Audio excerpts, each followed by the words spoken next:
Hello everyone, আজকে আমি তোমাদের সাথে একদম সিম্পল চিকেনের রেসিপি শেয়ার করব।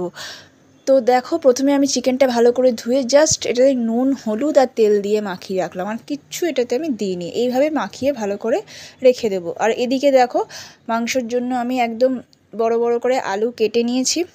এবারে কড়াইয়ে তেল গরম করে নিয়ে আমি একে একে আলুগুলো সব দিয়ে দেব, আর তাতে আমি দেব পরিমাণ মতো নুন আর হলুদ।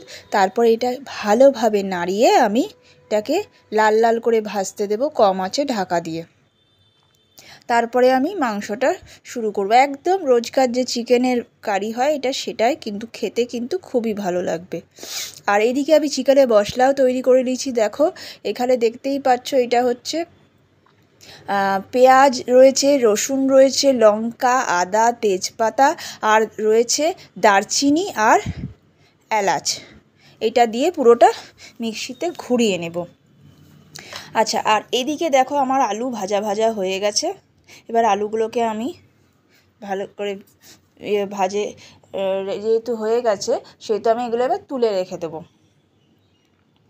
তারপরে আমি কড়াইয়ে তেল দিয়ে মাংসগুলো ছেড়ে নেব। কোনো রকম ফোড়ন আমি দিলাম না, যেহেতু আমার মশলার মধ্যে সব দেয়া আছে, সেহেতু আমি কিচ্ছু দিলাম না। তো চিকেনটাকে আমি একটু হালকা করে আগে ভেজে নেব, তাতে টেস্টটা আরও ভালো হয় আর মাংসটা ছেড়েও যায় না।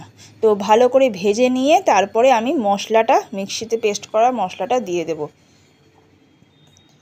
নিয়ে ভালো করে এবার এটাকে কষাতে হবে, খুব ভালো করে কষাতে হবে যতক্ষণ না এটা তেলটা ছাড়ছে।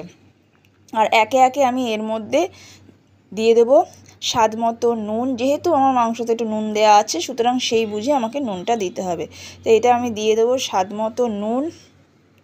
তারপরে হচ্ছে জিরে গুঁড়ো, ধনে গুঁড়ো, হলুদ আর কাশ্মীরি লঙ্কার গুঁড়ো। এইগুলো দিয়ে আমি ভালোভাবে এটাকে এখন কষাবো। ঢাকা দিয়ে দিই, যত কষাবো তত রান্নায় টেস্ট। তো এটাকে ভালোভাবে কষিয়ে নেব যতক্ষণ না এটা তেল ছাড়ছে। ভালোভাবে কষানো হয়ে গেলে তারপর জল দেবো। আর আমি ভেজে রাখা আলুগুলো এতে অ্যাড করে দিলাম। যেহেতু আলুগুলো সেদ্ধ নেই, ভাজা আছে, তো এর সাথে কষাতে কষাতে আলুগুলোও কিন্তু সেদ্ধ হয়ে যাবে। তো আলুগুলো দিয়েও ভালো করে মাখিয়ে নেবো, যাতে আলুর গায়েও মশলাটা ভালোভাবে লেগে যায়। দেখো, পুরো কষা হয়ে গেছে, একদম তেল ছেড়ে দিয়েছে। এরপরে আমি এতে পরিমাণ মতো জল দিয়ে দেবো। তোমরা যেরকম গ্রেভি, কারি বা ঝোল করতে চাও সেই অনুযায়ী তোমরা দিও। তো আমার পরিমাণ মতো আমি জল ঢেলে দিয়েছি।